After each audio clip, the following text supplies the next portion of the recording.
Oh, hi kids. How are you doing? As you know, we've got to do church a bit differently at the moment. You're going to be getting messages from me and some of the other kids' team until we can all meet up together again. So, here we go. We've been talking about grace over the past few weeks. Last week, we talked about how God changed Saul's life and he became Paul. This week, we're going to look at the family of the other Saul in the Bible, the king from the Old Testament, and some of his family. Back in those times, when someone new became king, they would usually kill any family members of the old king to make sure that no one could come along and try and claim the throne instead. Not very nice. So, King Saul and his son Jonathan, who was also David's best friend, had both died in battle. David was now king of Israel. In 2 Samuel chapter 8, it tells us more about David's battles when he was king. God's with him, he defeats all his opponents. The Lord gave victories to David wherever he went. David knew God was with him. He was also gathering spoils of war. He took animals, bronze, gold, silver. David wanted to show kindness to someone from Saul's family in memory of Jonathan. Jonathan was Saul's son, and David had loved him like a brother. They called a servant from Saul's house to come see David. The servant's name was Ziba. David asked Ziba if there was anyone that he could show kindness to. And Ziba told him, "There is a son of Jonathan still alive. He's crippled." Right, this is a bit of a mouthful. Bear with me. Mephibosheth was 5 years old when his nurse heard about King Saul and Jonathan's deaths. Because of what the kings used to do, she was terrified. She picked him up and she ran when she heard the news that they'd died because she didn't want him to be killed.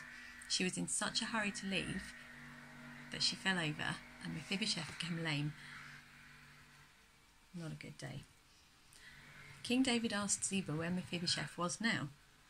David sent for him and he was brought to David. He would have been terrified. He bowed on his face, but David told him not to be afraid. He intended to show him kindness because of his father Jonathan. He said he would give him all the land of his grandfather Saul, and Mephibosheth would eat at David's table. That's quite an honour to eat with the king. David called for Ziba and told him that he'd restored all of Saul's belongings to Mephibosheth. David said, "You and the servants will work the land and take the produce so that Mephibosheth will have food to eat, but he will always eat at my table." Mephibosheth lived in Jerusalem and he always ate at David's table. He had a young son named Micah and all of his servants became servants of David. I think this story shows us how important friendship is. The way things worked back then, David didn't have to show kindness to anyone. He was king, he could do what he wanted, and he could have had Mephibosheth killed too. But he showed him grace and kindness because of David's friendship with Jonathan. While we're all having to do things differently, friendship is more important than ever. People right now might start feeling isolated and lonely, so make sure you're checking in with your friends and your family members. I'd love you to keep in touch with me too. So here's a little challenge.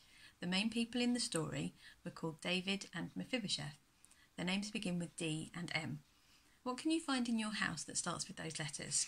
I found a duster and a mouse. See if you can do something more exciting than that. Your parents can email pictures of me. But no, they can't send pictures of me because that would be weird, but they can send pictures of things that you find to me. We've sent out a link to some activity sheets and I'd really like to see pictures of those when they're finished as well. I've got to go now because my best friend wants a cup of tea. It's not my turn to make it, but I'm going to show her some grace and do it anyway.